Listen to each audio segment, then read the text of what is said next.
ప్రభునందు ప్రియులైన మీకందరికీ యేసుక్రీస్తు ప్రభువారి నామంలో శుభవందనాలు తెలియజేస్తూ ఉన్నాం. దైవజనుడు బ్రదర్ భక్త సింగ్ గారి పరిచర్యలో నుండి అలసిన వాణిని ఓరడించు మాటలు. ఏప్రిల్ 13. ప్రియులారా, మీరు పరదేశులను యాత్రికులునై ఉన్నారు గనక ఆత్మకు విరోధముగా పోరాడు శరీరాశలను విసర్జించుడి. పేతురు రాసిన మొదటి పత్రిక 2వ అధ్యాయం 11వ వచనం. దేవుడు యాకోబుతో బేతేలుకు వెళ్ళమని చెప్పెను గాని అతడు చాలా ఆలస్యము చేసెను.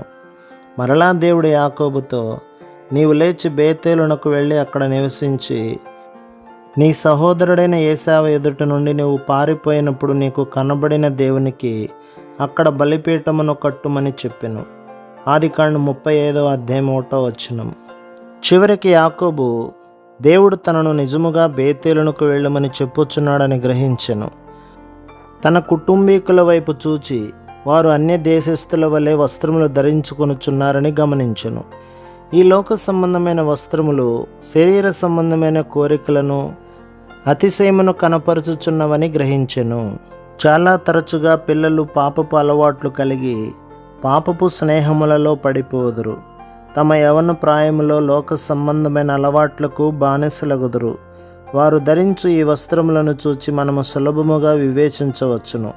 కానీ చాలామంది తల్లిదండ్రులు పూర్తిగా గుడ్డివారై ఉండి తమ పిల్లలు నెమ్మదిగా సాతాను వలలో పడుచున్నారని గ్రహించలేక వారు నెమ్మదిగా మా పిల్లలు చాలా మంచివారు, చాలా అమాయకులు అని చెప్పుదురు.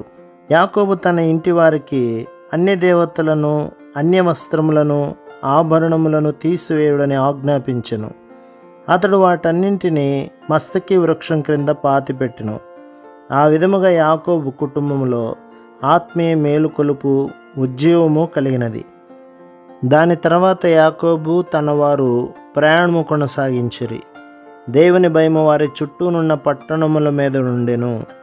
ఆదికాండం 35వ అధ్యాయం 5వ వచనం. ఎంత మార్పు కలిగినది! ఇప్పుడు చుట్టుప్రక్కల పట్టణముల వారందరూ యాకోబుకు భయపడసాగిరి. వారు దేవుని ప్రజలు అని వారిలో వారు గుసగుసలాడుచూ ఉండిరి.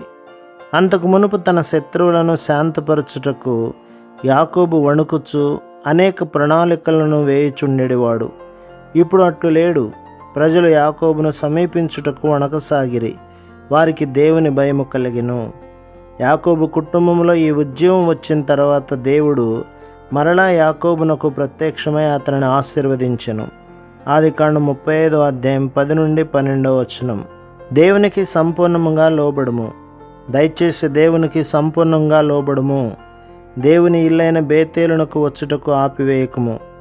దేవుని ఇంటి నుండి నిన్ను దూరపరచు శత్రువు యొక్క కుయుక్తితో కూడిన పన్నాగములన్నింటి విషయమై జాగ్రత్త వహించుము.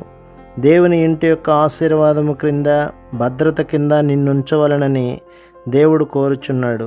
దేవుని ఇల్లు అను తన సంఘము యొక్క నిర్మాణములో మన సంపూర్ణ భాగమును పొందినట్లు ఆయన సహాయము చేయునుగాక. ప్రభు మిమ్మును, మీ కుటుంబమును, మీ సంఘమును దీవించి ఆశీర్వదించునుగాక. ఆమేన్.